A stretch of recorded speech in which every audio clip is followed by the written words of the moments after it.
DPR sahkan rancangan Kitab Undang-Undang Hukum Acara Pidana menjadi undang-undang. Dalam rapat yang dipimpin Ketua DPR RI Puan Maharani, semua fraksi menyatakan setuju terhadap pengesahan RUU KUHP. Pimpinan DPR berharap publik yang masih menolak proses legislasi tidak termakan hoaks terkait substansi KUHP baru yang disahkan. KUHP mulai diberlakukan 2 Januari 2026 atau bersamaan dengan berlakunya KUHP yang baru. Apakah dapat disetujui untuk disahkan menjadi undang-undang? Setuju. Terima kasih.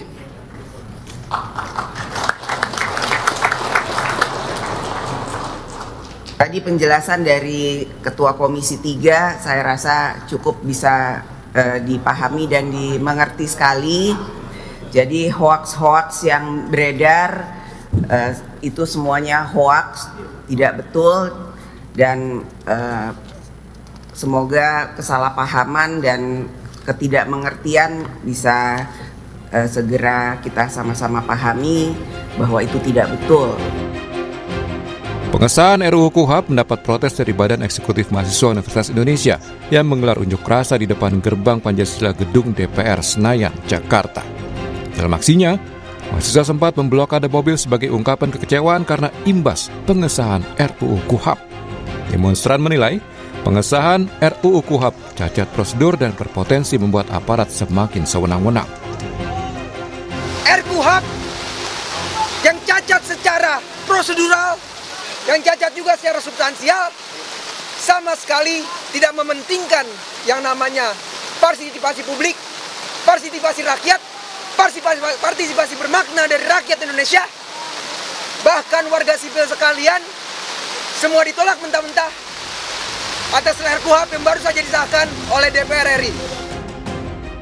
Sementara itu, Ketua Komisi 3 DPR RI, Habibur Rahman, menyatakan di KUHP lama, kekuasaan negara atau aparat penegak hukum terlalu kuat.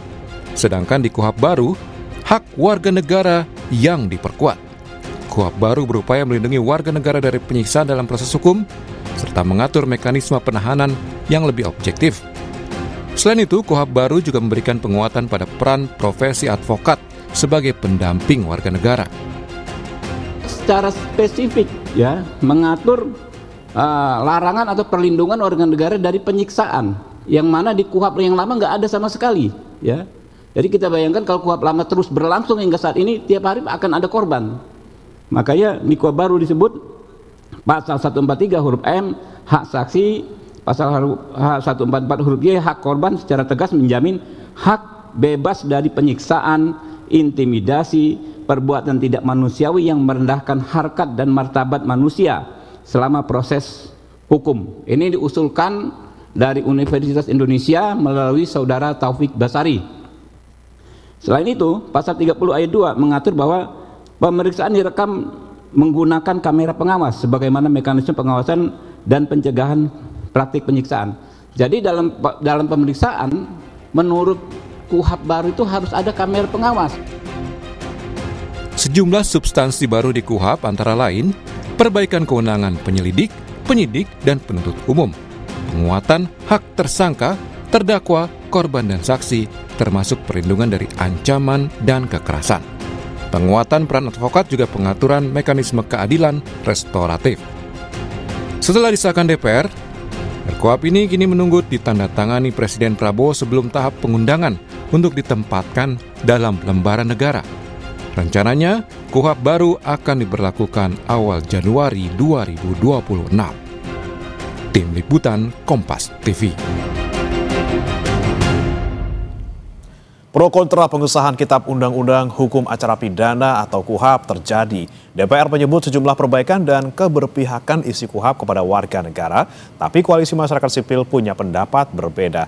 Apa itu, saudara? Kita akan ulas bersama dengan Deputi Direktur Institute for Criminal Justice Reform, Maidina Rahmawati, dan juga pakar hukum pidana Universitas Jenderal Sudirman, Purwokerto, Hipnu Nugroho. Selamat pagi, Mbak Maidina, Prof. Hipnu. Selamat pagi. Mas, Mbak. Ya, dan kami juga terus berusaha mengundang perwakilan DPR untuk bergabung dalam dialog pagi ini, saudara. Saya akan ke Mbak Maidina terlebih dahulu. Ini kan kemarin baru saja gitu ya disahkan oleh DPR RKUHP gitu ya, dan diklaim ini kan sudah ada kebaikan-kebaikan dan berpihak gitu pada warga. Tapi kalau mengacu pada isi revisi KUHP ini kemarin, Mbak Maidina, apa yang kemudian masih mengganjal bagi koalisi masyarakat sipil, khususnya dari ICJR?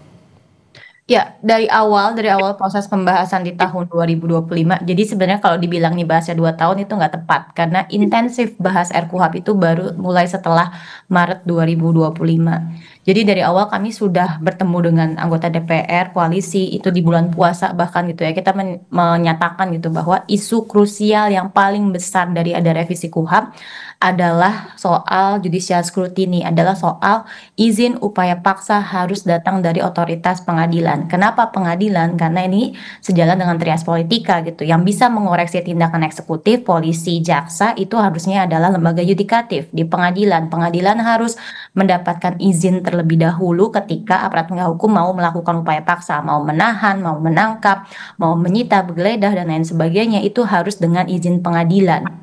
Dan itu harus ada ruangan di pengadilan, dan kemudian kalaupun sudah dilaksanakan itu bisa diuji di persidangan. Nah, itu kita sebutkan dengan judicial scrutiny.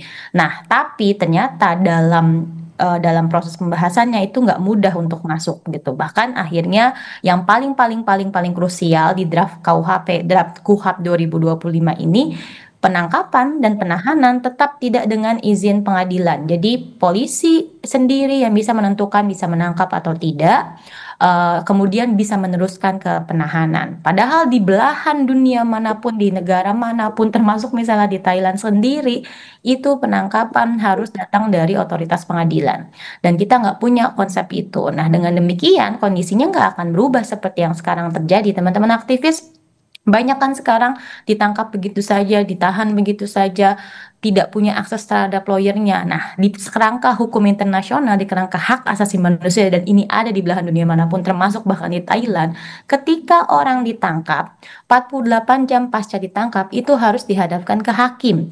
Hakim harus menguji penangkapannya sah atau tidak, waktu penangkapannya proper apa tidak, jangan-jangan tengah malam, tidak berpakaian dan lain sebagainya. Nah, itu namanya habeas corpus. Nah, kita dorong habeas corpus dari awal pembahasan, tapi sampai dengan di KUHP 2025 disahkan, itu tidak masuk konsepnya. Jadi, dan ini susah untuk kita advokasikan, kita butuh 40 tahun ke depan lagi untuk mengenalkan si judicial scrutiny tadi dengan izin pengadilan, bahwa setiap upaya paksa itu harus dengan izin pengadilan. Memang beberapa upaya paksa dikenal dengan izin, tapi tetap ada pengecualiannya dalam keadaan mendesak.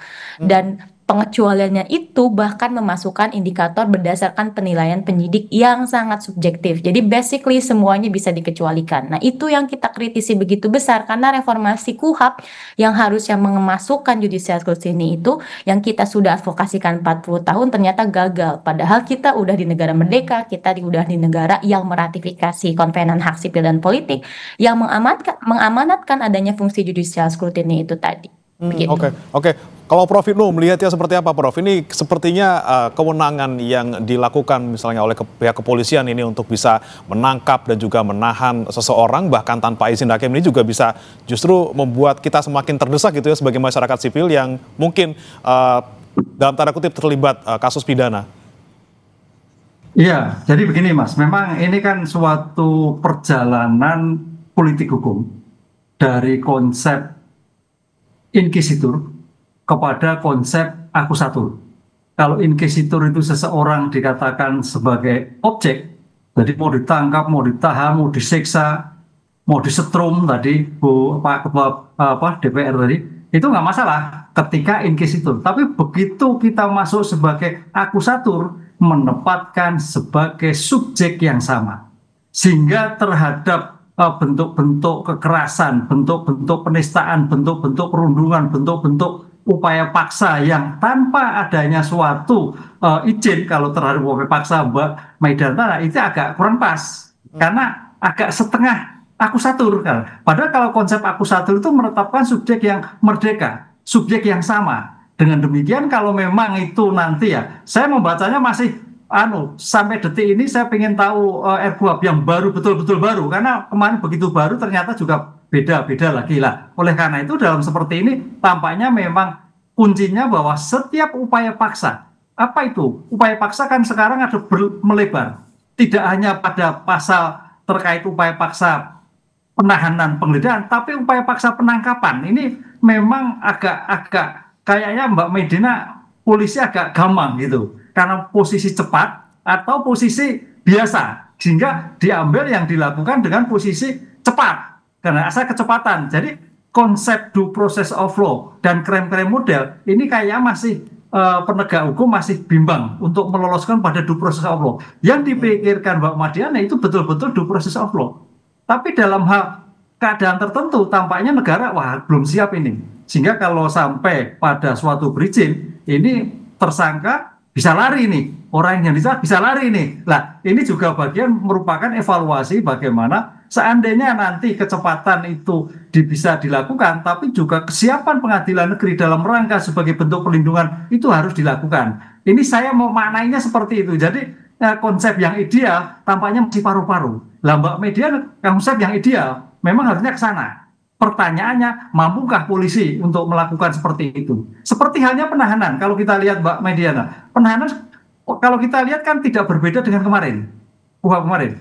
Padahal kalau kita draft awal dulu, 2010, 2011, ini kan KUHP ini kan mandek 2012, baru tadi Mbak Mediana 2025, jadi sudah 13 itu zong, nggak pernah dibahas. Jadi kalau teman-teman Mbak Medi sampai melakukan suatu gugatan, itu luar biasa. Karena zong berapa puluh tahun, 10 tahun lebih, nggak pernah dibahas. Nah, baru 1 tahun kecepatan ini. Tapi kita perlu apresiasi karena melanggar kecepatan dengan UAP tadi, iring-iringnya seperti itulah. Oleh karena itu kalau terjadi bolong-bolong, ya bolong-bolong itu dalam atas sebagai penempatan asas akusatur ya, saya kira ini sebagai kontrol Mbak Madiana untuk dibetulkan. Karena ke depan tadi janjinya Pak Ketua Komisi 3 adalah meletakkan hak warga negara sebagai subjek, sebagai keseimbangan dan sebagainya. Nah, ini bagaimana implementasinya? Bagaimana penerapannya? Karena bicara hukum acara, Mas Bima, adalah hukum yang tidak bisa ditafsirkan. Bagaimana ditafsirkan? Untuk menghindari kesewenang-wenangan aparat penegak hukum. Gitu. Oke, untuk menghindari kesewenang-wenangan aparat hukum, Mbak Medina, ini kan ada juga salah satu yang kemudian kemarin disampaikan oleh Pak Habibur Rahman terkait dengan kalau pemeriksaan ya harus ada kamera pemantau gitu ya untuk menghindari adanya penyiksaan, kemudian penyalahgunaan ataupun wewenang yang kemudian disalahgunakan seperti itu. Mbak Medina, tanggapannya? Itu udah pernah kita bahas dan itu nggak cukup, bahwa rumusan yang di pasal 35 soal CCTV wajib itu hanya dalam konteks pemeriksaan di dalam ruang periksa di penyidikan. Padahal yang kita mau tuh bahkan judicial scrutiny, bahkan pemeriksaannya itu dari sebelum dia ditangkap. Jadi kebutuhan dia untuk menangkap dengan presisi gitu ya, buktinya cukup atau tidak, layak atau tidak untuk ditangkap, itu harusnya bisa dicek terlebih dahulu dengan otoritas yang independen, yaitu pengadilan. Saya mau highlight gitu, tadi misalnya Prof. Hipnu sampaikan gitu, mungkin di Indonesia belum siap karena penangkapannya sendiri butuh cepat dan lain sebagainya. Nah, ini soal due process. Kalau misalnya kondisi saat ini, penangkapan pun juga dengan surat pun juga melakukan presentasi terkait dengan bukti-buktinya, dan dalam kondisi mendesak pun bisa dilakukan penangkapan, yaitu dengan adanya tertangkap tangan. Nah, tapi kalau kita bikin semuanya itu berlaku untuk semua kasus, tidak ada izin pengadilan untuk penangkapan, maka nggak ada mekanisme yang akan mengecek itu assessmentnya atau mengecek keabsahannya seperti apa. Misalnya saya mau nge-highlight, saya pahami bahwa penegakan hukum tidak bisa mudah, harus butuh kecepatan. Oke, bisa melakukan penangkapan tanpa izin pengadilan dengan kasus di mana dia tertangkap tangan. Itu diperbolehkan, saya 100% setuju.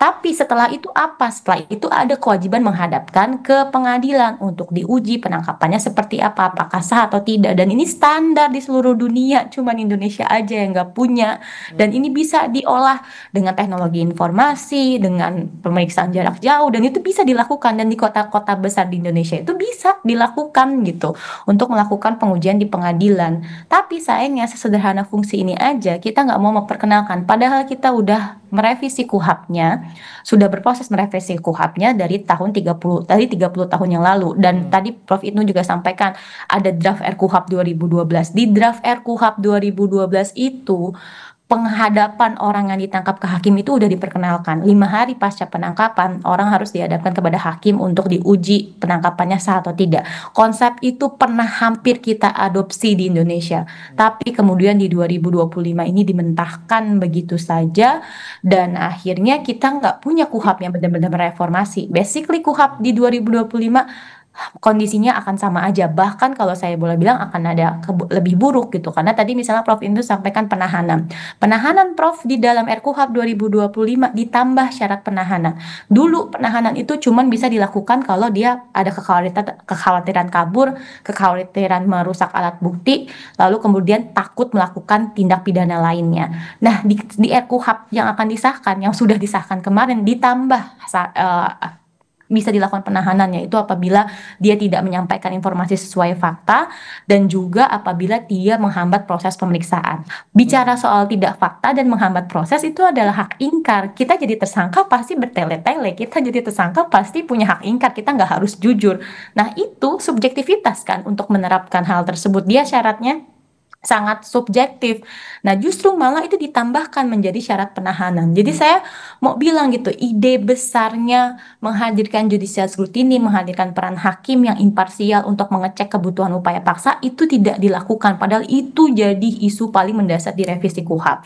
Di satu sisi ada penambahan-penambahan yang niatnya mungkin baik, teknis, administrasi, tapi kalau kita lihat lagi itu justru menghadirkan subjektivitas aparat.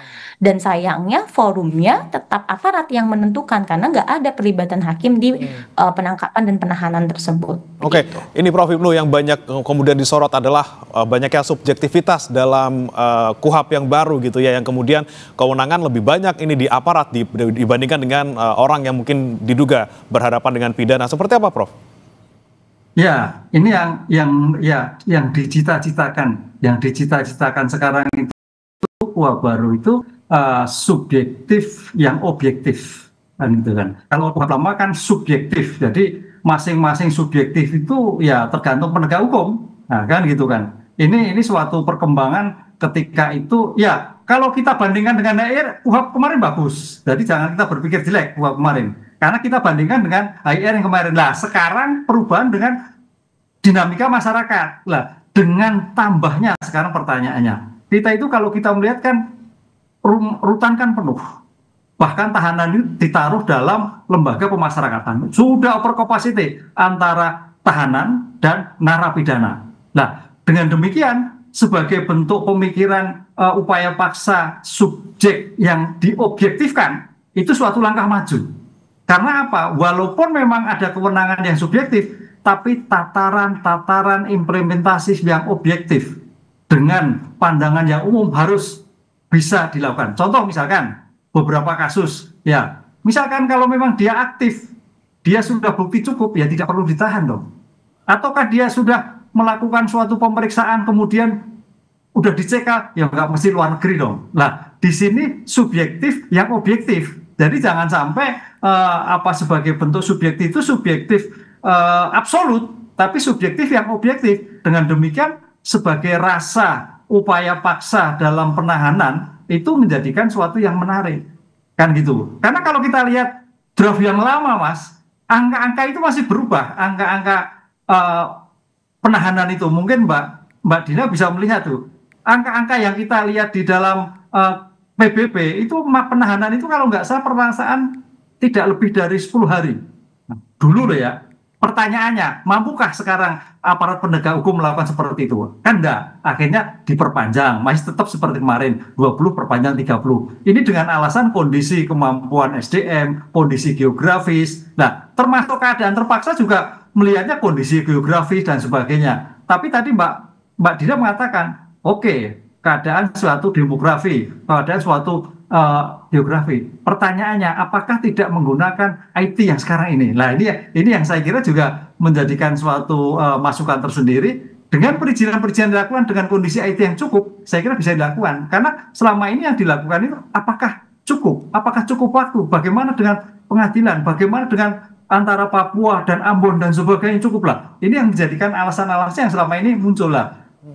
Kondisi teknologi saya kira bisa menjembatani masalah seperti itu. Oke, pengawasan yang kemudian yang menjadi soal juga Mbak Maidina, apakah tadi dengan mungkin penggunaan teknologi ini bisa kemudian dalam tanda kutip ini ya membantu untuk bisa mengawasi implementasi KUHAP di lapangan seperti itu? Bisa, dan memang sudah ada amanatnya di dalam bab 21 di pasal 360 KUHAP 2025 ini disebutkan bahwa penyelenggaraan peradilan pidana ini melalui sistem peradilan pidana berbasiskan informasi teknologi. Jadi misalnya nanti akan ada rencana penyelidikan, maka dia harusnya kepolisian melakukan upload rencana penyelidikan seperti apa, lalu kemudian atasan penyidik yang meng-approve rencana penyelidikan itu bisa menguploadnya kepada sarana teknologi. Jadi pengawasannya memang sayangnya masih cukup minim. Saya bilang gitu ya bahwa tidak ada otoritas ya pengadilan yang terlibat dalam pemeriksaan ataupun keputusan untuk menangkap atau menahan. Tapi kalau kayak gitu berarti kan penilaiannya ada di dalam institusi. Berarti kan semua proses untuk menghadirkan perintah penangkapan itu datangnya dari satu institusi yaitu kepolisian. Nah, saya sangat berharap gitu ya bahwa si kepolisian menjalankan pasal 360 tadi gitu, bahwa upaya penyelidikan, upaya memilih untuk menangkap seseorang, menahan, itu harusnya sudah diatur di dalam sistem informasi informasi berbasiskan teknologi sesuai dengan amanat pasal 360 KUHAP-nya itu sendiri.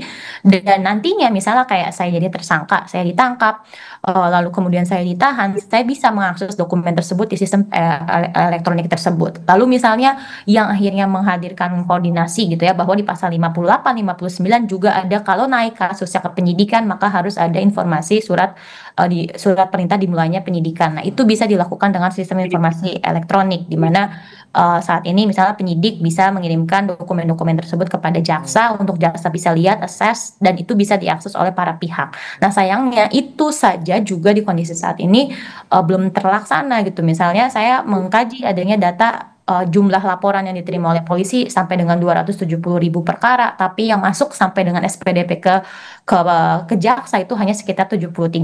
Berarti kan ada banyak kasus, ada ribuan, dari 99.000 kasus yang nggak jelas kondisi statusnya seperti apa. Nah, harusnya di sistem informasinya polisi juga ada bagaimana dia merespon pelaporan. Nah, ini jalan panjang yang dilakukan, fungsi-fungsi pengawasannya sayangnya masih cukup minim. Di proses penyelidikan dan penyidikan sangat heavy di institusi kepolisian, maka saya look forward sekali gitu ya di institusi kepolisian bagaimana untuk mengcover kondisi KUHAP untuk bisa di-upload, untuk bisa dijalankan dengan sistem elektronik dan bisa dipantau oleh siapapun korban yang melaporkan kasusnya, bisa dapat account untuk bisa melihat perkembangan kasusnya seperti apa, termasuk kalaupun misalnya harus dihentikan, ruang ujinya, dasar penghentiannya pun seperti apa itu harusnya bisa dipantau oleh kita semua. Dan itu memang ada amanatnya di dalam KUHAP untuk mengelektronikkan sistem peradilan pidana ini. Oke, ini menjadi salah satu hal positif juga ya Mbak Maidina yang bisa dilakukan di dalam KUHAP gitu ya. Mbak Maidina, tapi kalau bicara soal revisi KUHAP kemarin ini kan tidak hanya soal penangkapan, penahanan, tapi juga ada pasal 74 terkait dengan restoratif justice yang ini kalau tidak salah bisa dilakukan sejak penyelidikan gitu. Ini menurut Anda bakal jadinya ke positif apa negatif nih? Di satu sisi mungkin kita di kasus yang mungkin korbannya kemungkinan tidak bersalah, ini bisa menjadi angin segar gitu ya. Tapi kalau misalnya ternyata ini bisa menjadi praktik seperti dipaksa damai, ini seperti apa Mbak Maidina? Nah, ini yang sebenarnya saya juga dan teman-teman koalisi advokasikan sedari awal gitu, bahwa kita punya sistem yang mensalahartikan restoratif justice. Restoratif justice itu kan idenya adalah penguatan hak korban, pertemuan antara pelaku dan korban, sehingga dia menghasilkan upaya penyelesaian yang sifatnya pemulihan, tidak serta hasilnya penghentian perkara. Nah, tapi kemudian di Indonesia itu disalahartikan menjadi penghentian perkara. Penghentian perkara yang diperkenalkan di RKUHP bahkan bisa dilaksanakan di tahapan penyelidikan. Padahal kalau kita tahu penyelidikan itu terbatas, bahwa adanya laporan, terus kemudian jadi penyelidikan. Belum clear mana pelaku, mana korbannya, siapa yang salah, apakah ini benar-benar tindak pidana atau tidak. Nah, dari awal kami sudah bilang gitu bahwa mungkin tidak masuk akal restoratif justice mempertemukan pelaku dan korban itu di masa penyelidikan, karena penyelidikan baru akan mengkonfirmasi ada atau tidaknya tindak pidana. Nah, tapi kemudian malah tetap diperkenalkan di pasal sekarang jadi pasal 79, tadinya 74, bergeser angkanya. Lalu kemudian juga di situ ada amanat bahwa bisa melakukan kesepakatan, ada amanat sebagian bahwa kesepakatan itu harus ditetapkan oleh pengadilan, harus dijalankan dalam waktu 7 hari, dan kemudian 3 hari ditetapkan ke pengadilan.